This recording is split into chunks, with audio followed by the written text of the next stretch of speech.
shit, I need to get the chat up as well.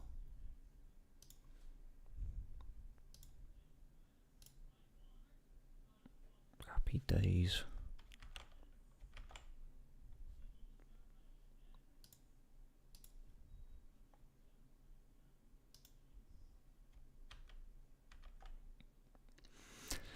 Okay, there we go.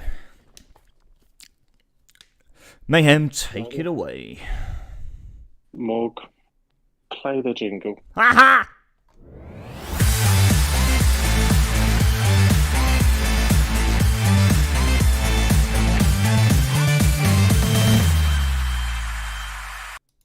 Oh, it's been a while since I heard that. Hello, ladies and gents. Happy New Year and welcome along to the Football Booth podcast. Our first episode of 2023. My name is Fennan. Alongside me, as always, I've got Mayhem. How you doing, mate? Yeah, bit of a sort of scrape together setup today.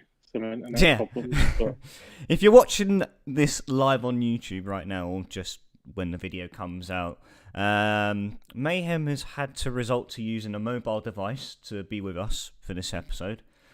His internet packed up on him. And how long have you got to wait until that's fixed? Oh, they're saying 72 hours, so fuck talk. Fuck talk.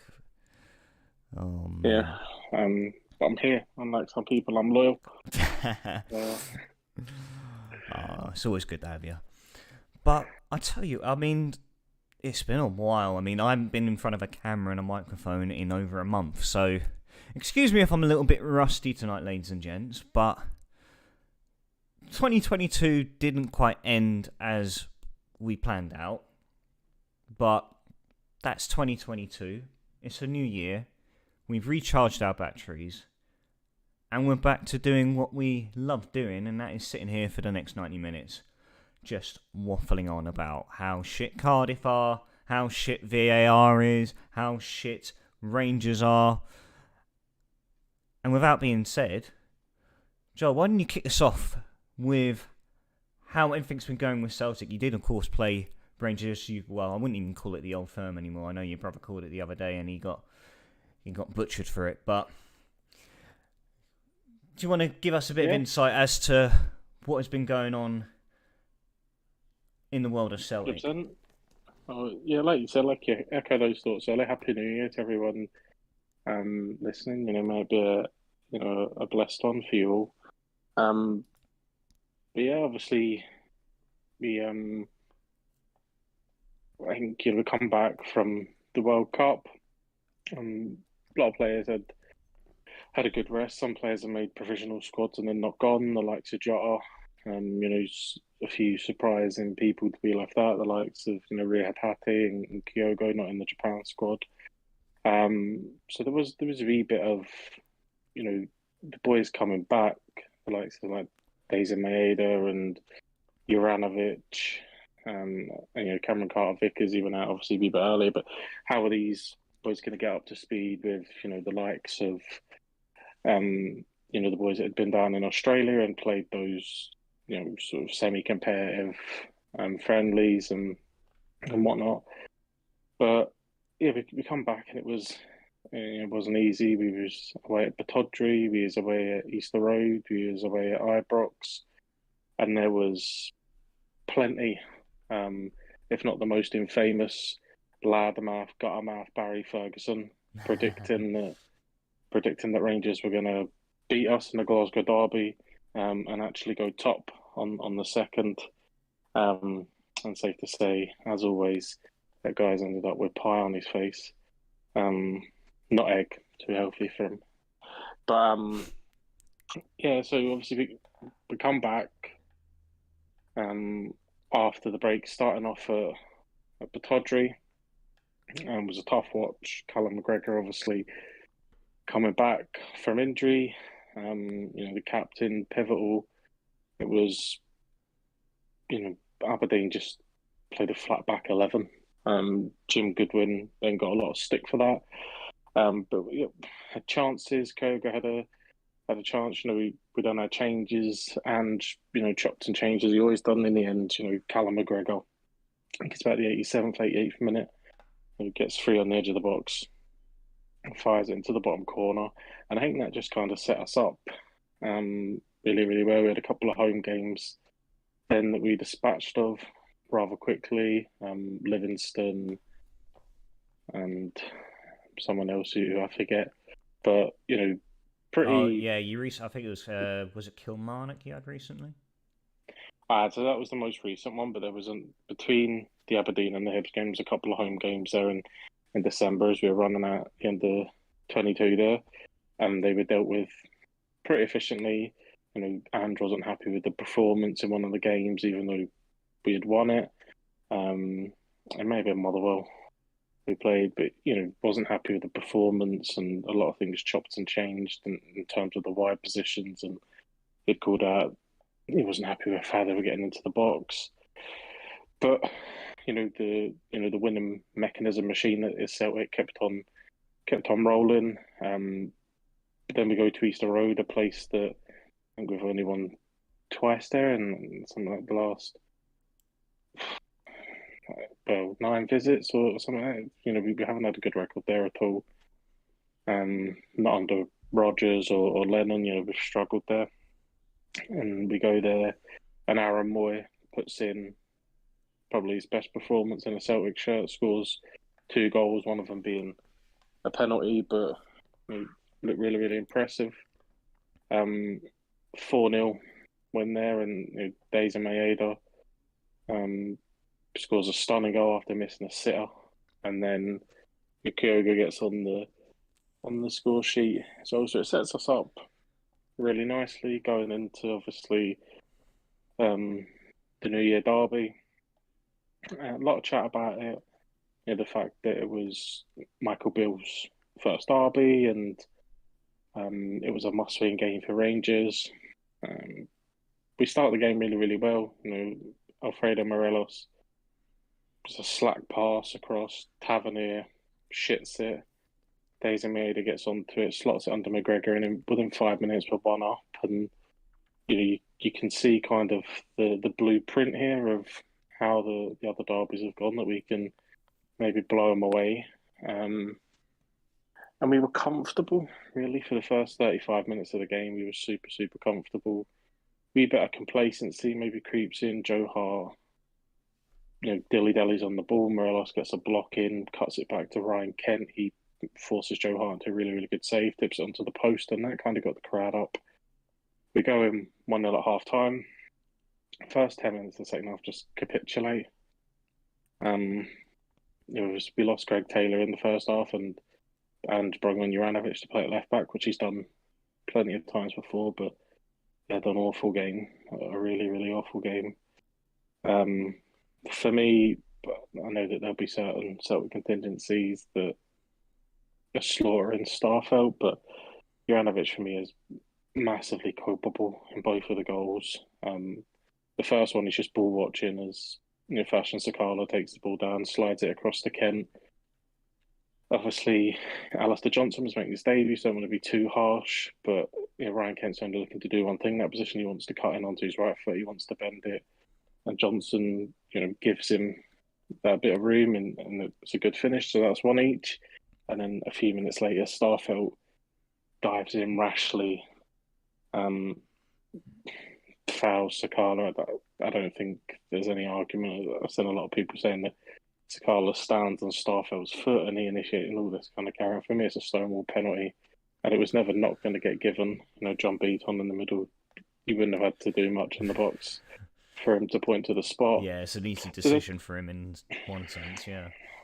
100%. And they're 2-1 up, and we were, which I think we looked to be a bit stunned. Obviously the crowd was up.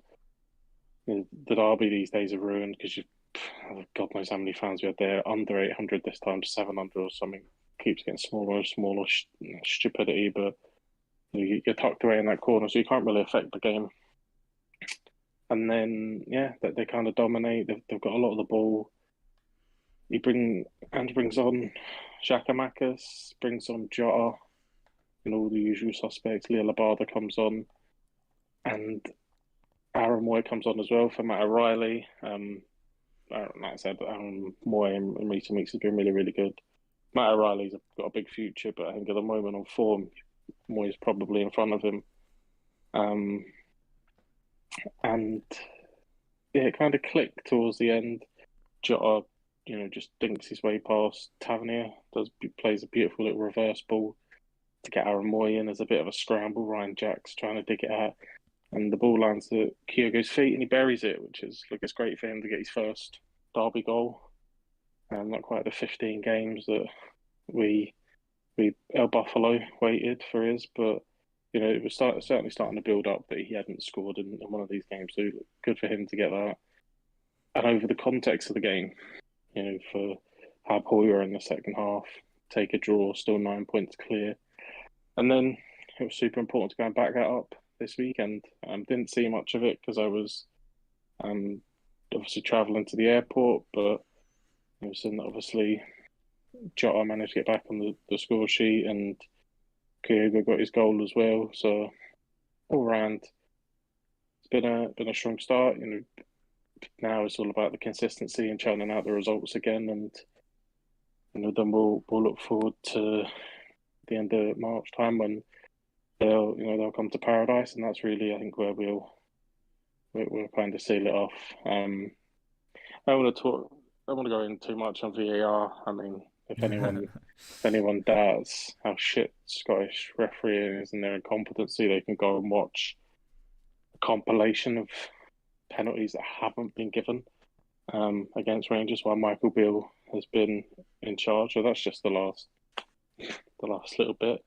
It's amazing. I think Connor Goldson himself has had 3, so it's been pretty remarkable. But overall, yeah, I think, look, I'd said it before that if you'd have offered me to start the 9 point gap after the derby, the way that we've been ruthless in this league this season, yeah, I think that we'll kick on and continue the form. And yeah, hopefully there'll be a few more slip-ups from them. But I think, their fans coming out of that game were far more dejected. They see it as a must-win game. They were, 3 minutes from stoppage time and being in the lead, and we've clawed it back. So I think they were definitely hurting.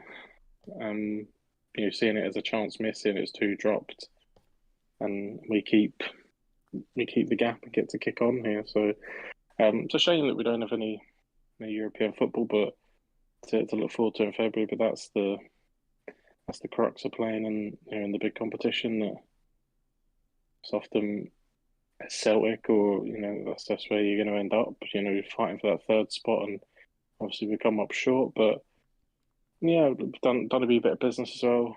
A couple more Japanese boys in. We're linked heavily with the Korean striker that bagged 2 at the World Cup. I think we've had rumours are we've put in like a £3 million bid. Mainz from Germany are also interested. So getting the business done early. I expect in this window we will lose Juranovic, and there's pretty strong links that we'll lose Giakoumakis as well. It was kind of expected after the World Cup Juranovic had as well. There was always going to be interest that was going to come around for him in January. Well, look, he did himself no favours getting a big move for that absolute horror performance at Ibrox. But what's being reported at the moment is like £7 million, and he's going to like an Italian club, isn't it? Monza or something. Yeah, it's strange. The fact he was linked with Chelsea and Atletico Madrid and these kind of people. We've got obviously we're looking at the whole Murdoch or Merdrick or whatever his name is situation at the moment in Ukraine. Shakhtar are holding firm for 88 million. Well, Shakhtar Donetsk are a team that we were more than equal to in the Champions League, and they're going to get 88 million for a player, and we're selling someone that was in the semi-final of the World Cup in the World Cup's best 11 for 7 million. It seems a little bit mad. Maybe there's more to that than meets the eye. I don't know. Who knows? Maybe the stature of the clubs that are currently showing interest in Mikhailo Mudryk, the big 2 being Arsenal and Chelsea. Does that tend to really draw a bigger price tag of the value of the player? Surely. Yeah, but that's, I mean, like Juranovic was seemingly was being linked. He was being linked for Chelsea because of the whole Reece James right back problem. Yeah. He was being linked as the like, Trippier replacement at Atletico Madrid. These were the clubs that were in for him, and all of a sudden, out of nowhere, it looks like he's off to some bang average Italian side. It's a wee bit strange, but we'll still make a a good 3-4 million profit on him. Same with Yakimakis, we make a profit on him. So I like Yakimakis, but at the end of the day, it appears that he wants away, and if that's the case, then I wish him well, and hopefully we can get this Korean boy over the line. What's the estimated fee for the Korean boy? So we've bid 3 million. I know that Mainz have sort of matched that. Um, so in and around that region. But obviously, if we do sell Yakimakis and Juranovic, and that'll be sort of close to sort of 13, 14 million that we'll be bringing in, and then we'll be out reinvesting. So yeah, it's still all good. Trust Ange. He's had a great eye for a player. We've really utilised the Asian market. Um, and they've been fantastic. The boy that we've just signed is apparently the best player in the J League this season. So another midfielder, so high hopes for him. But yeah, I think it's a promising time, encouraging time, as it has been, since Big Ange walked through the doors. It's back to the old, you know, how many points are we going to win it by, rather than, are we? There's rumours. The only thing that really does worry me is that these rumours now swirling around Everton, and Everton being interested in Ange, and that's the problem with success. So hopefully we can just kick on, keep everybody happy, you know, go ahead, win a title, and maybe one of the cups, and both of them, and then look to the summer and see what that holds. But there's no doubt that if Ange keeps performing at the level he's performing, he probably needs a good turn in Europe, as well as another league title, and then really, I think he could go anywhere. Yeah, absolutely. But you could tell that he's striving for that consistency, and I do feel he will get it. He got his transfer business done pretty early on, as he did in the previous summer, and he's just looking to sort of build that core unit of players who can maintain that consistency going forward. Yeah, that's it. That's his whole ethos. Consistency, stability. We never stop. Pressure and energy, and that requires him to have a squad rather than just a first team. He needs to be able to rely on the boys coming in. We chop and change a lot in the wide areas. Whether Jota's playing, it's Maeda, whether it's Abada, sometimes it's Forest. I can't believe he started at Ibrox. For me, that's one of the rare, Ange Postecoglou mistakes. Forest at Ibrox, unbelievable. But you get down to like our fifth. I think Forest is quite easily in most Celtic fans' minds our fifth best winger at the club, behind Maeda, Jota, Haksabanovic, Abada. He's and this is a guy that scored 100 goals for Celtic and provided 100 assists. So the squad goes deep at the moment. Everyone that seems to be coming in is contributing. And yeah, I think once we get these boys in and get them settled, if we do get a striker, I think priority maybe turns to a goalkeeper. In terms of longevity, you're looking at Hart coming up 35. So he probably has got long left, at the level that we need him to be able to win league titles and trophies, and then play in Europe. So it'd be interesting to see what market we approach there. But yeah, I'm just worried about. It feels very Brendan Rodgers-esque. Like it doesn't feel like they can touch us. But what happens when Ange goes, because he is so single-minded and does so much and plays in such a way.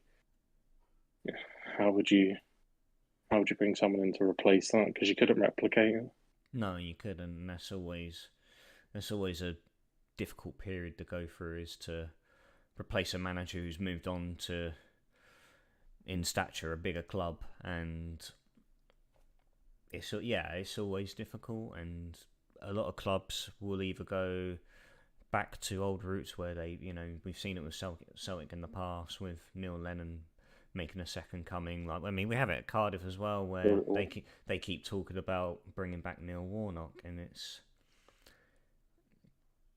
you compare like the style of football from what you've lost, hypothetically you've lost in Ange, and then you're going back to a figure who at that time was making things work and pulling the strings and taking you places, and then it just goes to show that bringing them back for a second spell, it's like it's like a backward step in one way or another. 100%. The Neil Lennon Chronicles. It is his first stint is etched in brilliant moments. His second stint, he's come in, he's overseen, he's took the reins, trebles and quadruple trebles, and fantastic things. Difficult situation, but maybe when it's all said and done and it's settled down. But I think for a lot of people, especially as I look at myself wearing this shirt, this should have been the shirt we won. We did the 10 in, and we tanked it that season. So there's always that lingering bit. But yeah, in terms of Cardiff, there's just a lack of identity, and it is. I think I've said it a few times. It is very reminiscent of Celtic in that phase, in that season where we had no identity. We didn't really know what was going to happen.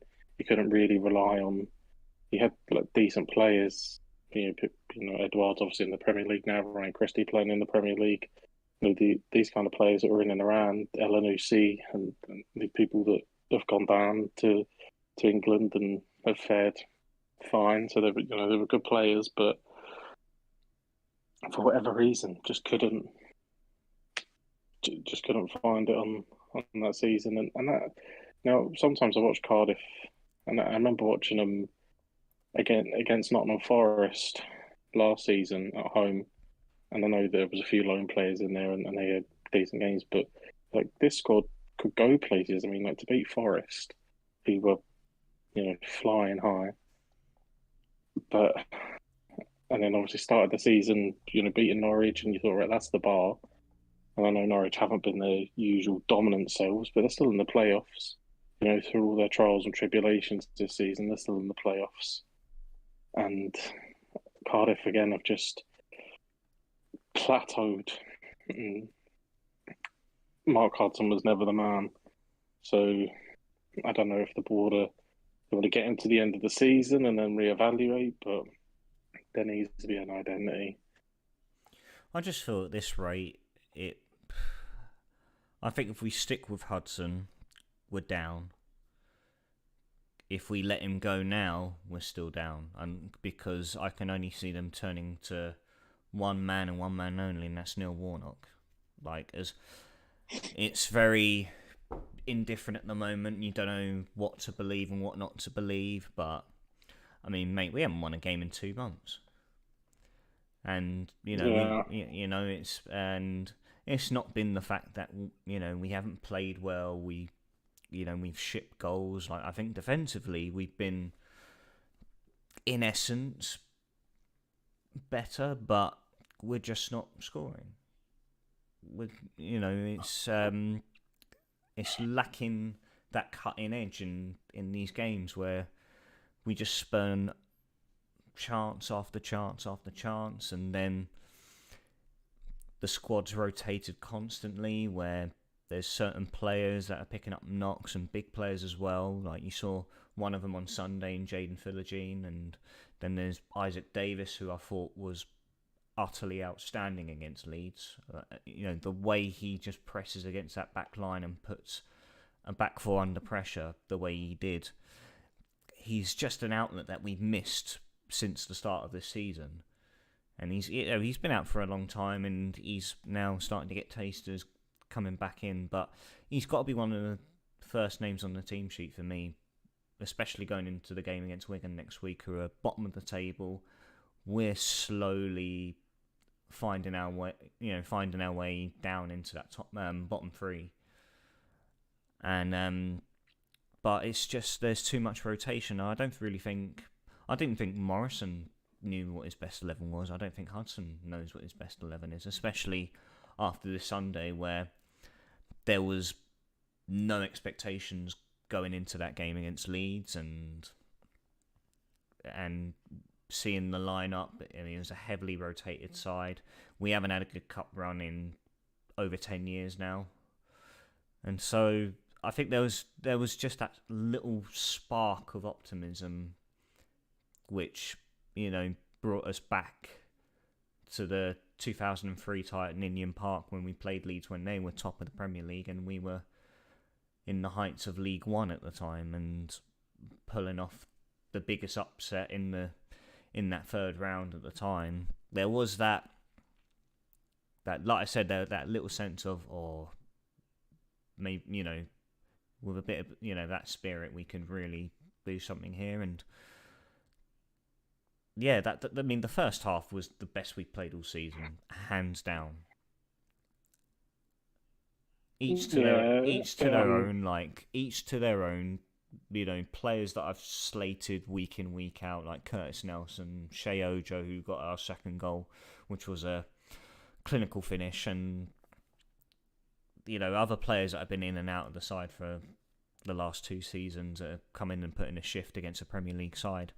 It was a conflicting result because there was that small sense of, wow, we were 2 minutes away of knocking out a Premier League side here, and it being Leeds as well. But then at the same time, taking them to a replay, it was just completely unthinkable. And usually seeing a heavily rotated side, Cardiff side, I mean, in the Carabao Cup when we did it, we got battered by Portsmouth.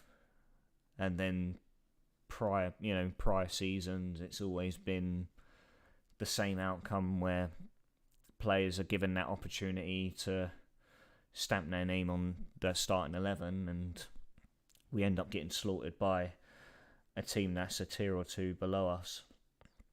To go into a game like that and put in a performance the way they did, Hudson's got a lot of big decisions to make going into next Saturday. Yeah, massive game, like huge game, and one that you feel that Cardiff really need to stop the rot on, or otherwise they're right down in that mix. And this is it. And we haven't really lost that many games. We just keep drawing games week in, week out. We were unlucky against Blackburn on New Year's Day. They got a scrappy deflected goal, which was the deciding factor. But again, it was just the same old story where we lack that cutting edge and can't take our chances. But Hudson's got to be, he's got to be certain on his starting 11, and of course there will be players that will come back from little niggles. Ruben's been out, in and out the side pretty much all season.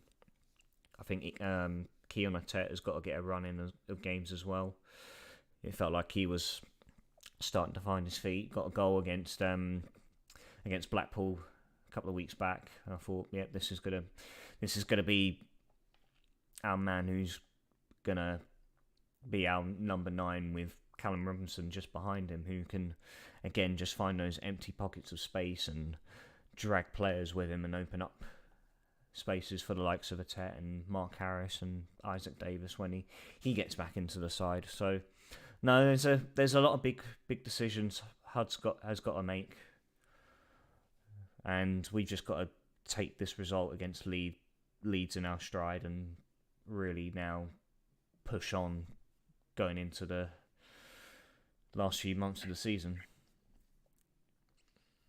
Yeah, look, I think ultimately, if you're going to go out in the third round, the best way to do it is to draw against the Premier League team, and then go back to Ella Road. The Leeds normally get good crowds no matter what, so you're probably looking at 40,000, and get a split of that the gate receipt, so you earn a decent bit of money off the third round. Obviously, yeah, if you get through, it looks like a favourable draw, and then you could do all of a sudden, without even knowing it, be in the fifth round and closing in on the quarterfinals. But yeah, it'll be a tough game. But Leeds have been. I mean, I know a few Leeds fans from work, and they wanted Jesse March sacked months ago. So not completely out with the realms of possibility, but I think it'll be obviously a far tougher challenge up in Yorkshire. But still think that there's something in it. But the priority obviously is, like you said, Wigan on Saturday, getting the 3 points there, moving, giving yourself a wee bit of daylight between the drop zone, and then trying to get that stability, that platform there to push yourselves into mid-table. And although it's a mid-table finish, it's progress from the season before. And then, but I just don't know. For me, Mark Hudson just isn't it. And as long as he's there, that's it. It's a problem for Cardiff. Yeah, I think in long term, no, he's not the right man if we want to take the right steps. And I feel bad saying that because I don't think it's not his fault he's in this situation. Look, I think sometimes there's a job that comes along that is just too good to say no to. Yeah.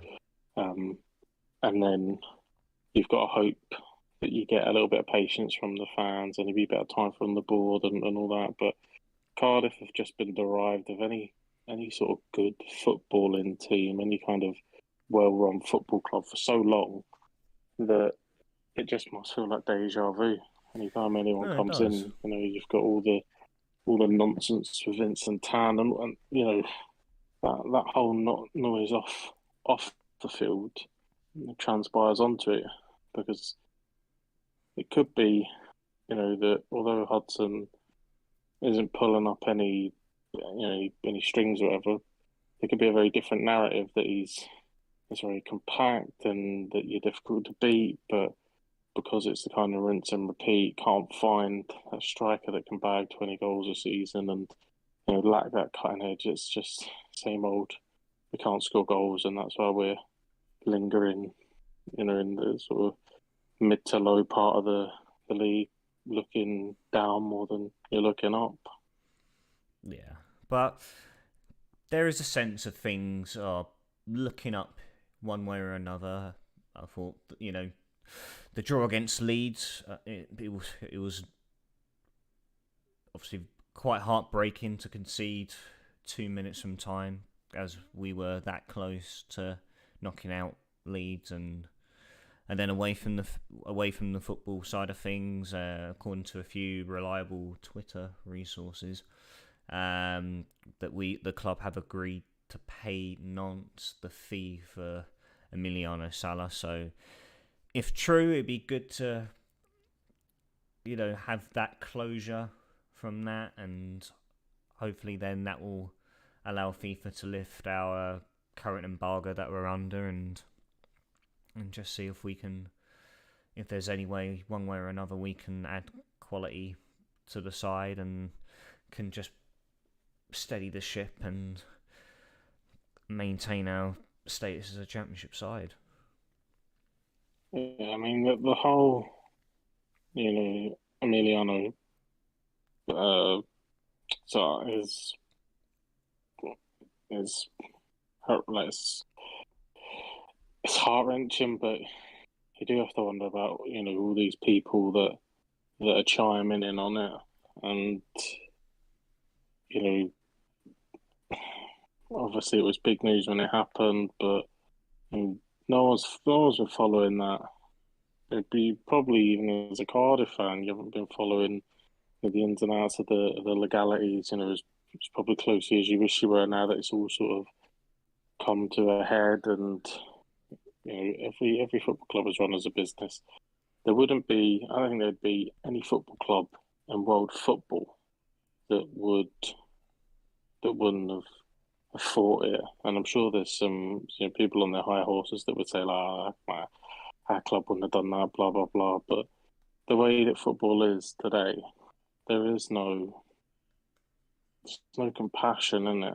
So yeah, and I know that they were talking about exhausting more appeals, but at this point, I think they're probably doing more damage than good.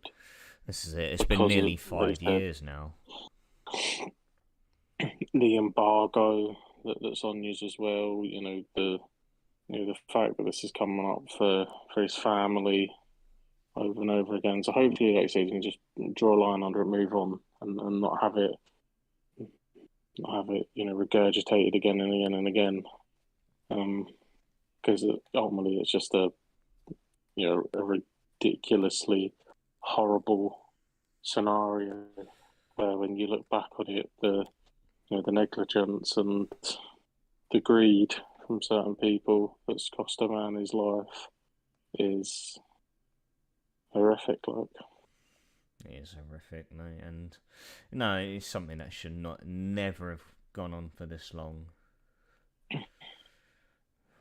But I'm just hoping now that there's some complete closure to it. I mean, of course, from the more compassionate side, there'll be definitely, more closure for the family of Salah, and just move on from what happened. But another heartbreaking headline that I have to read out right now is that Gareth Bale has announced his retirement from all football. Yeah, I see that just before before we went live there. Be right back. I heard some crying.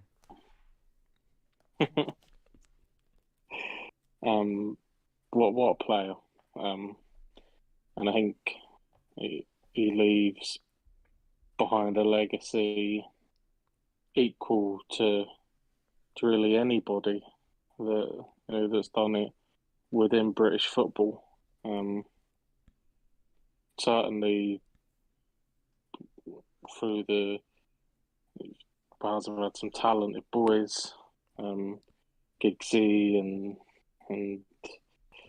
the likes of Rush and Hughes and these boys, but I think he's definitely the best Welsh player to ever do it. And like I said, you could make a strong case for him being not only the best Welsh player but the best British player. What he's accomplished at Madrid, and the impact he had at Spurs. The impact he's had on that Welsh team. Euro 2016 and the first World Cup in 56 years or whatever. It's had an incredible impact, and the challenge now for Wales is you can't replace him, but what you need to do is the legacy that platform, that legacy that he set up, you need to make sure that it's honoured and it's continue to move in the right direction. 100%, mate. I know that there'll never be another one like him. No, he was unbelievable. That season at Spurs where he was under VS Boas and he just kind of got free reign. Oh, the season before he moved to Madrid. What a player! Just unstoppable, wasn't he, that season? Like the goal I against West see. Ham, the goal against Sunderland. Yeah, Yeah, the I man see. just how many over and over again how many fantastic moments that man has produced in world football. I did see Peter Crouch. So obviously, when it went up, Peter Crouch put up his goal in the San Siro. It really like charges past Maicon, bangs it in. He like scored that hat trick in the second half, Yeah, and that the ball comes down and Crouch he just literally like cushions it off to him in his own half. Then Bale runs length for the pitch, and Crouch was like, "What an assist!" But that was it. You know, what I mean, you play on a 5 yard pass to him, and he's in his own half, and then within the next 10 seconds, he's beating everyone, and he's putting the ball in the back of the net. You know that Copa del Rey final goal where he's running basically in the fucking front row, and then he and gets up on the absolutely field and rips Mark Bartra to shreds. Yeah, just you know a special player. Um, and look, fair play for him for going out on his own terms. Could he have could he have come back and is he really was the MLS really that much better for him? Did he? Fair enough, he was in Miami and probably loving the lifestyle, but could he have done that stint at Cardiff? Maybe, but overall, yeah, absolute legend. yeah. I think he's timed it well and gone out on a high on a illustrious career he's had, and there's too many moments to name. We talk the overhead kick in the Champions League final, that free kick against England. I mean, how could we forget that? Of course. And then there's too many to name for Wales. I mean, he's produced over and over and over again. How he's managed to carry an entire nation to a semi-final of the European Championship and to a first World Cup in 64 years. I mean, I'm sorry, best British player of all time. Yeah, definitely up there, like unbelievable. Um, and the it's just he was just iconic. You know, the whole like Wales goal for Madrid in that order. Um, and obviously stay true to himself. It comes across very humble. Um, and yeah, good luck to him on the putting greens now. 'Cause I'm sure he'll be on there even more than he already was. Well, I'm hoping to see him as a Ryder Cup captain in the next couple of years, hopefully. Wild card pick. Used to have Ian Poulter, now we've got Gareth Bale. Oh, could you imagine? Well, speaking of cups, we did have some FA Cup action this past weekend, and fair to say there was some typical shock results as we do expect in these competitions. And we were talking about ownerships earlier, with Cardiff, and going from that dynamic of ownership at Cardiff to the ownership at Wrexham. Wrexham beating Championship side Coventry 4-3 away from home. I mean, what are your thoughts on this whole project going on at Wrexham right now? Mate, I've always had a soft spot for Wrexham. Um, I don't know why. I couldn't even tell you why. But I've always liked them. Always, you know, done like Football Manager saves of them and bits and pieces. So I've always really liked them. When it first happened, and I forget his actual name, but your man that plays Deadpool turned up Oh, Ryan Reynolds, with the yeah. other fella. I'm not even gonna. I'll probably butcher Rob's name, but yeah, we'll call him Rob. It, it sounded like a shit joke, didn't it? It And did, yeah. for the life of me, I couldn't see it working. And it just has, you know. But the problem with Wrexham is they just always seem to be clearly they have the talent. You know, they've gone and displayed it there by beating Coventry. In the other cups as well, they've beaten teams in higher tiers. So you know, the thing is with the conference or the National League, it's like a bottleneck. So what you get is like teams that could easily Wrexham could easily.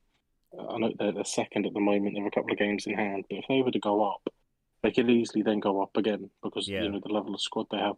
But because only one goes up and then they have those weird playoffs, it becomes very difficult to get promoted. But yeah, look, they have a great core fan base. You know, down at the race course and the you know really passionate fan base as you know all the Welsh sides do. Bar Newport, what the fuck place do they play at? It's a shithole.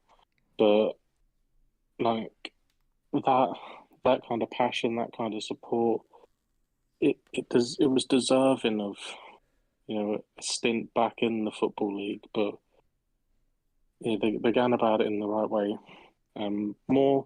More sustainable, I think, than because I think a lot of people when Salford got promoted and obviously they brought Adam Rooney, didn't they, for whatever, and you know he fired them to promotion to League Two. I think people expected Salford to kick on and go again and really go up the leagues because of you know, the ownership that they have in place. But the way that Wrexham have brought, I think they've brought very smart. They've brought players that probably have got another couple of levels in them, so that they wouldn't have to kind of reshape the team or reform the team if they got promoted. But I think it's been a massive success story. Probably opens your eyes to a different way of different people coming in and owning a football club.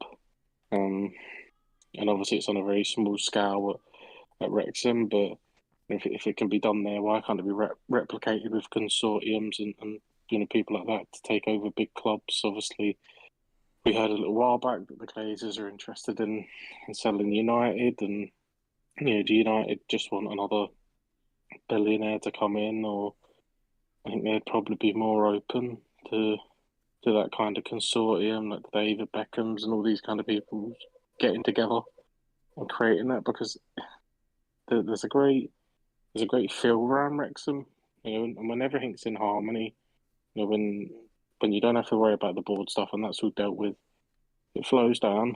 And I mean, if they could get a better manager than Phil Parkinson, they'd probably get himself out of that league. Yeah. But it's yeah, I think it's a great story. Hopefully, it's one that ends in promotion with them this season, and they can, you know, try their hand at the football league, which is something I think they'll be more than equipped to deal with. Yeah, absolutely. No, it's a massively exciting project at Wrexham. I'd love to see Ryan Reynolds and Rob get good old bootlegger on board. Some of the memes and that, but yeah, I can't remember who they got in the draw, but I was willing They the got Man United I tie think for I him. think it was Sheffield United they got in the end. Yeah, Right. it wasn't it wasn't an exciting draw. He was willing on that, you know, 7,500 Wrexham fans going up to Old Trafford.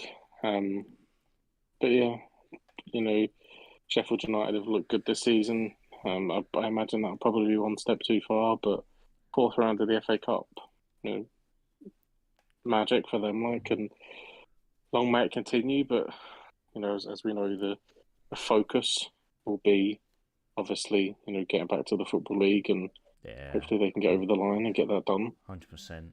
I was looking forward to a bootlegger vlog at Old Trafford. No, we get Bramall Lane instead. Well, I've just staggered up the stairs after a half-time cider and we're fucking losing again.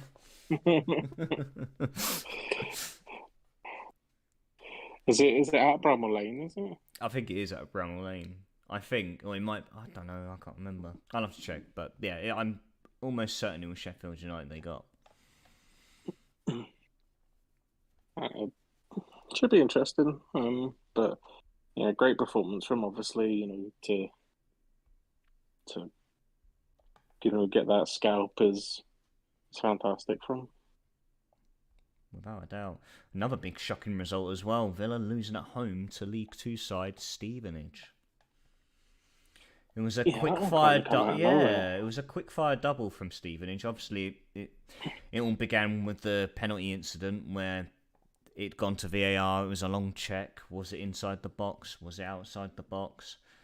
Fortunately for Stevenage, they got the penalty converted, and then I mean it's poor from Villa with the second goal, from Robin Olsen at his near post. But what an outstanding result for a club like Stevenage to It's go to almost Villa like Park.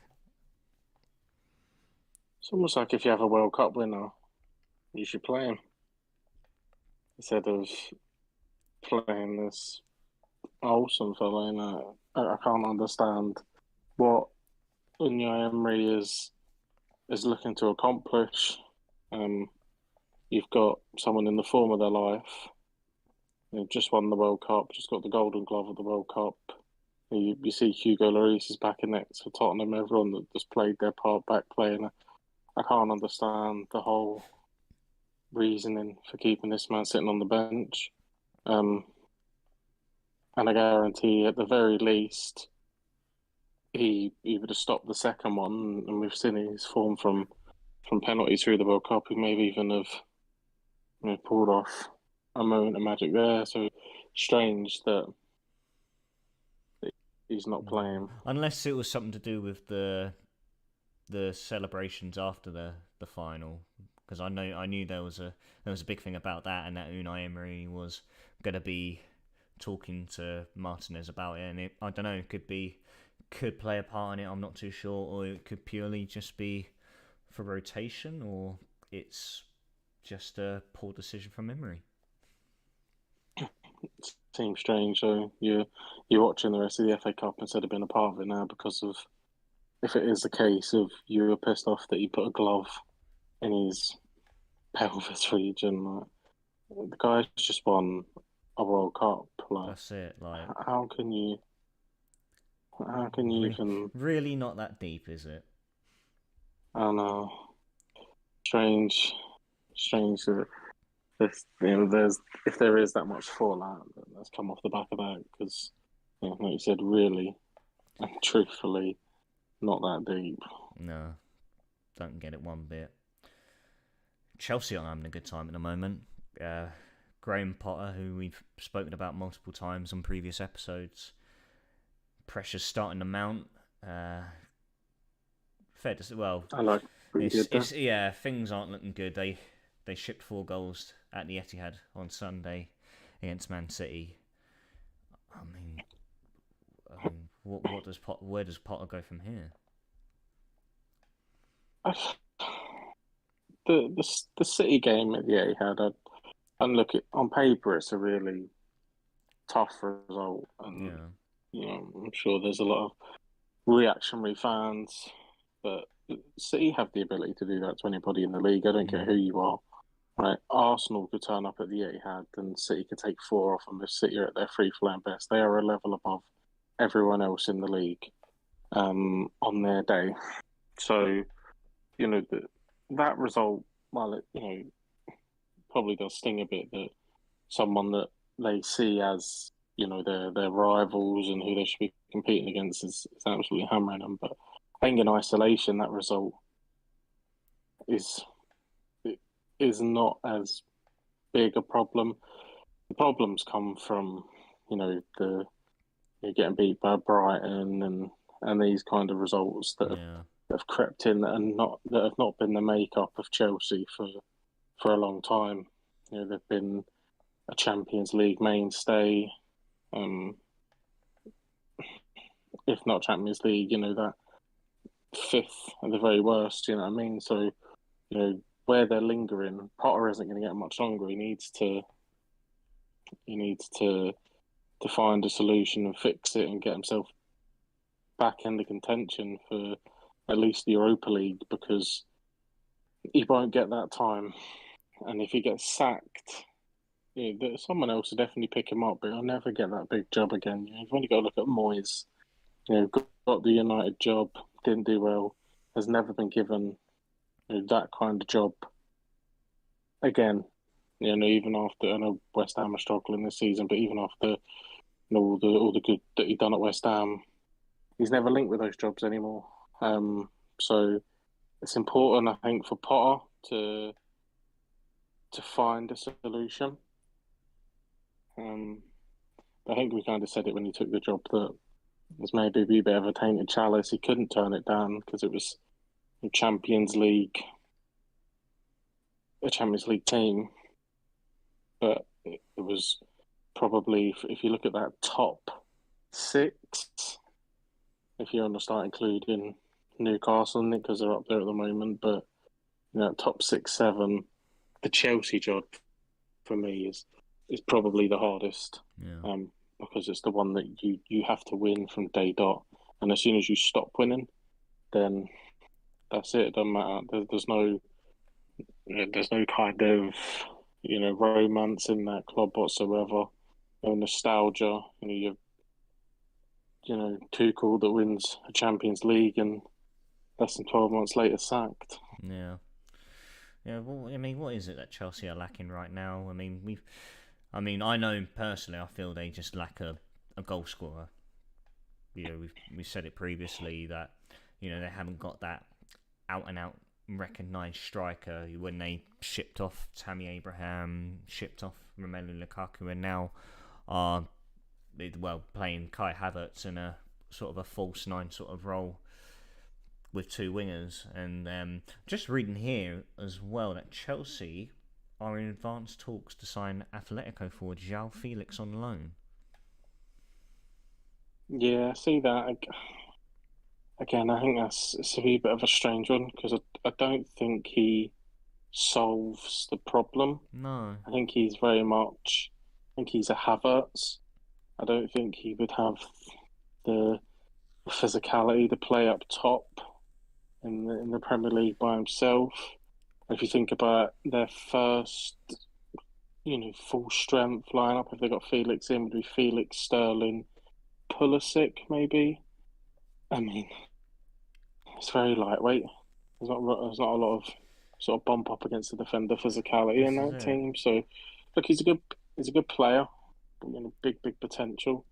But I think they're probably looking back on the summer and wishing that they got Jesus, because he'd have solved a lot of problems from, maybe not in the terms of number of goals that he scores, but his hold up play, his ability to bring players in, and we see at City, that's what Sterling needs. Yeah. Sterling will finish chances for you, but you need someone to kind of hold that play up and let him get in on that back post. But yeah, they need something, and they need it quickly. I know that they're obviously trying to hijack the deal for that boy from Shakhtar off of Arsenal. So again, it's just someone that they don't need.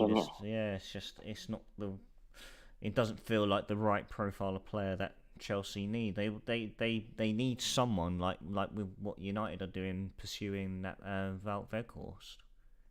They need that sort of builder striker to come in, who is going to be able to hold that play and bring that different dimension to Chelsea's game. And this is the thing, bringing in someone like João Felix, it's no different from having Kai Havertz anyway. I think they need their midfield massively refreshed. Like, Kante can't stay fit. Jorginho's into his 30s. Yeah. You've got Conor Gallagher that, again, he was brilliant at Palace, hasn't quite made, the step. But Kovacic is in his 30s. So they need a big refresh in there. Loftus-Cheek has never really been it. So that there's a struggle from in there. I think defensively they're all right, although You'd be saying the same couple of things probably next year. Thiago Silva could have ballet. Thiago Silva deep into his 30s could have ballet would have come in 32, 33 as a Pelaquator. So they have this aging team as well, and Yeah. the Potter's got to try and turn around. It's going to be a big struggle for him. And like I said, the expectation at Chelsea is that right, you turn this around, but while you're turning it around, you win football games. Yeah, absolutely. We've also now seen a different side of Man United as of late since the departure of Cristiano Ronaldo, who made his move to Saudi, and we've seen like an upturn in results for United as of late.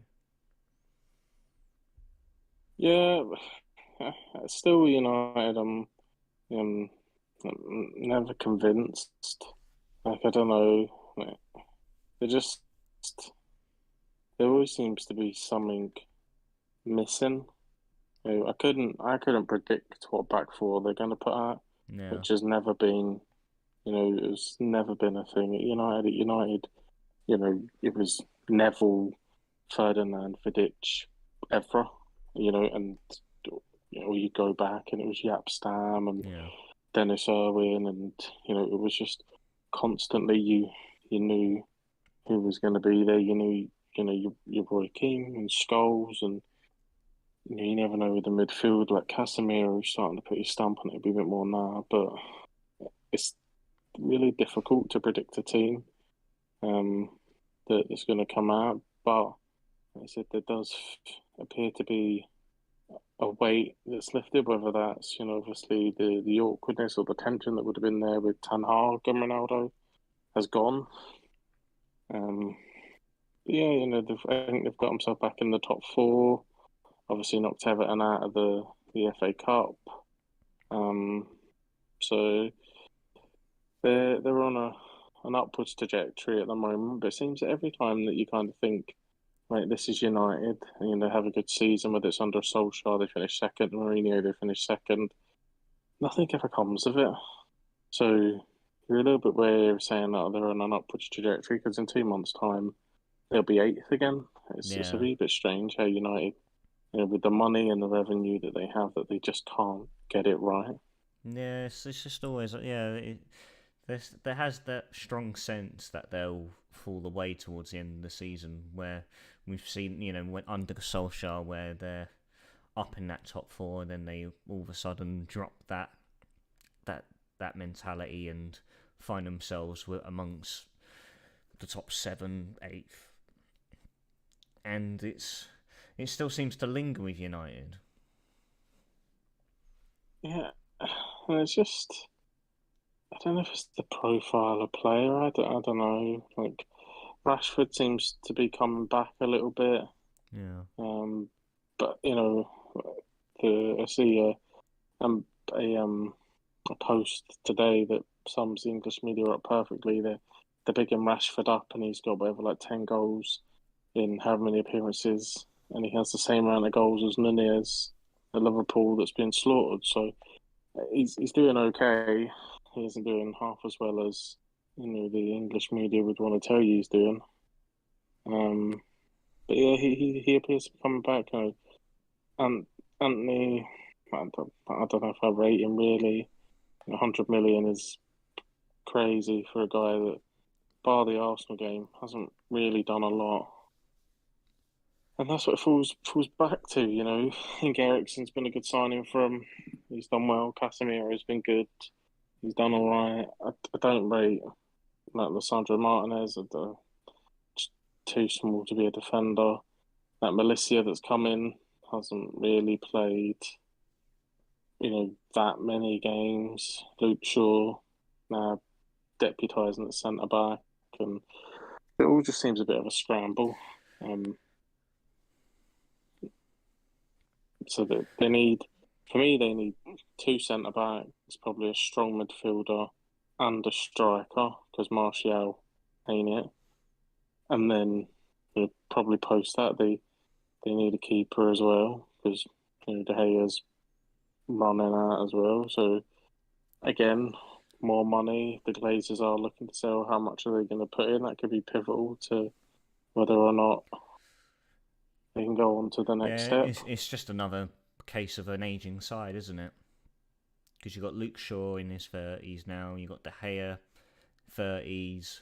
I mean, the midfield as well. I mean, I know Casemiro's been the unsung hero at the moment for United, but again, it's just a squad that just needs a complete overhaul and some new life going into it. I don't think the front. I think the front line in terms of forwards doesn't seem to be the main issue, but definitely the midfield and the defense without a doubt. And whether or not Ten Hag can keep up the mentality, get them into Europe for next season, and get the funds to refresh those areas needed,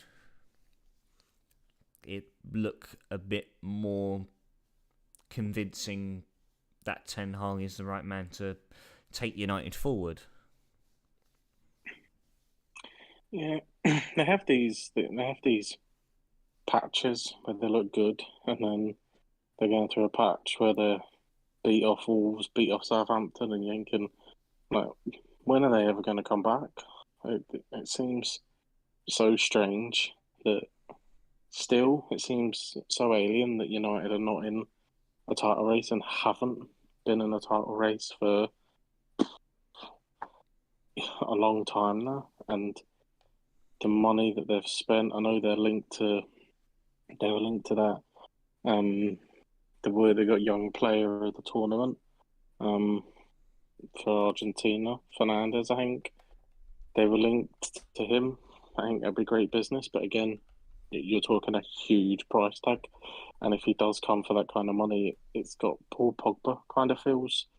You know, that's a lot of money. I think they're quoting like 120 million for him. So yeah, it's incredible money. Like, Yeah, no, I couldn't see it myself, to be honest. But again, yeah, you couldn't really put your finger on who's going to finish in this top four right now, because it feels like each team are going in spells at the moment. Like, we see Tottenham beat Palace comfortably the other week, but then they've been under a lot of scrutiny at the moment as well, along with Antonio Conte. yeah, well, I think if you spoke to most Tottenham fans and you said, right now, we'll sack Conte and bring Poch back, I think a large majority would take it. Um, yeah, I think they've got one of the best attacking dynamics in the league. With Son and Kane and Kulusevski. I know he's injured at the moment, but they've got that great dynamic. But it just seems to be wasted with this five at the back nonsense and trying to force Perisic to be a wing back and all this kind of stuff. So, um, yeah, but I, I don't even know where they would go. I don't think Levy would go back to Poch because I don't think it ended on great terms. No. So where else do you go? Who are you attracting? Yes, okay, you're in the knockout stages of the Champions League, but again, you're battling to be in the Champions League. I think that I still think City will win the league just because they've been there, done it. Arsenal have been fantastic this season, but I think at some point in the season there will come a blip, and the lack of experience. I think not knowing how to get over the line may just cost them. They've still got to play City twice, so I think City will. We've seen before they can just rack off so many games. So I still think they'll win the league. But I think it'll be City first, Arsenal second. But I think Newcastle have been fantastic.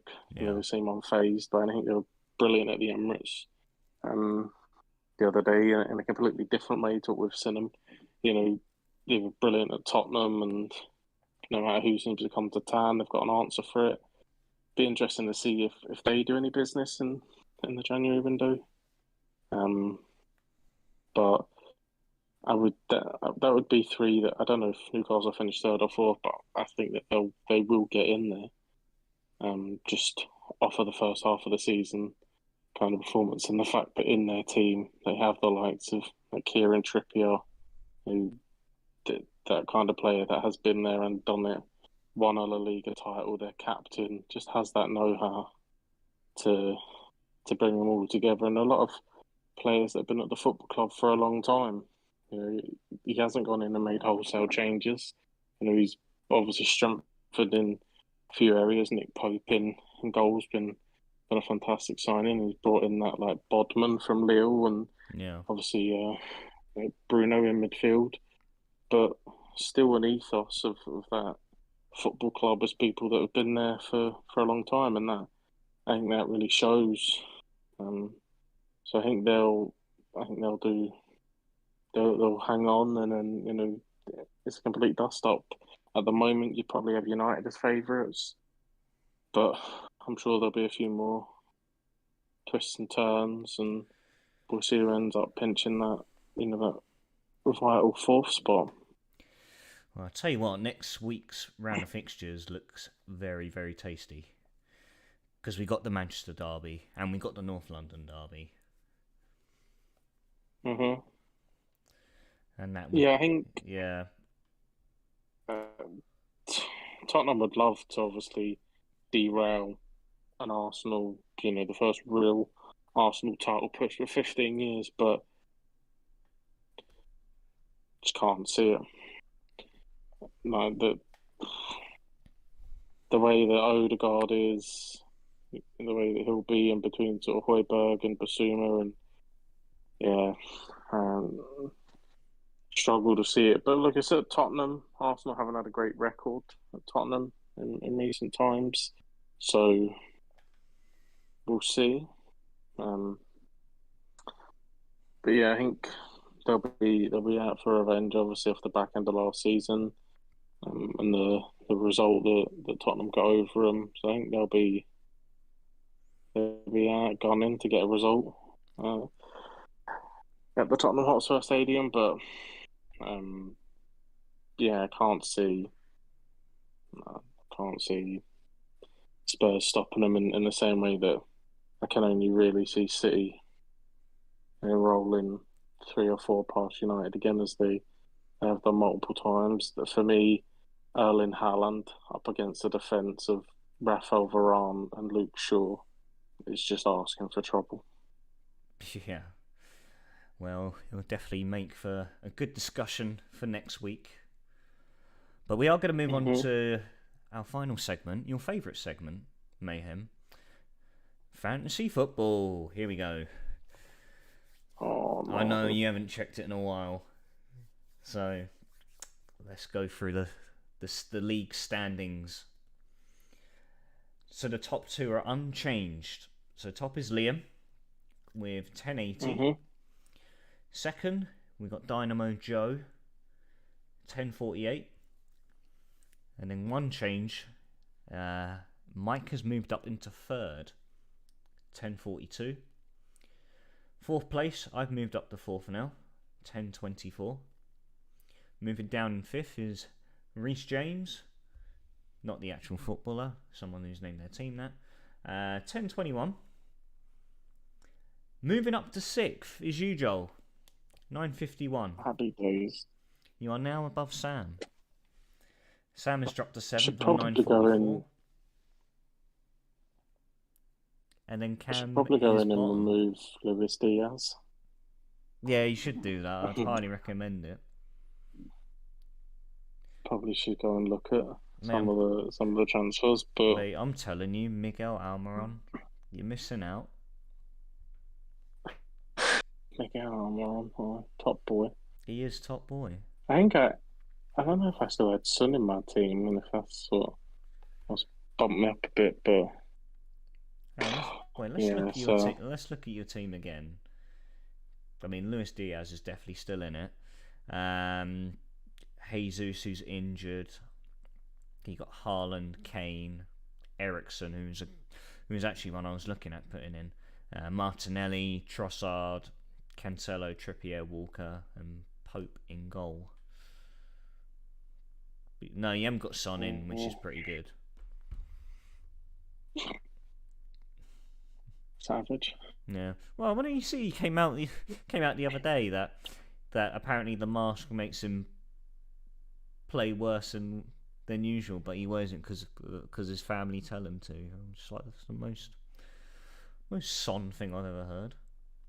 Oh, he struggles to see with it on. Yeah. He took it off against. He did take it off against someone, maybe Villa or something. He threw it to the sideline, but then he had it back on for the Palace game. So strange. Yeah, very weird. So, but mate, I tell you what, it's been good being back. We've been away for a while. But we're here to stay, fingers crossed and touch wood. We're here to stay for 2023. Business as usual. Back next Monday. Mayhem, good to have you again. Internet. Sorry? Hopefully I've got internet. Hopefully you got internet and you can see more of his face because, yeah, on a mobile device is not so great. Mayhem, it's been a pleasure. Thank you very much for joining me tonight. Whenever. Guys, thank you very much for tuning in. If you're new to the Football Booth podcast, you can find all episodes over on Spotify, Apple Podcasts, and on Audible. Make sure to like and subscribe, and ring the bell for notifications on our YouTube channel, just so you keep up to date when the next episode drops. Until next time, guys, I bid you all good night and no star.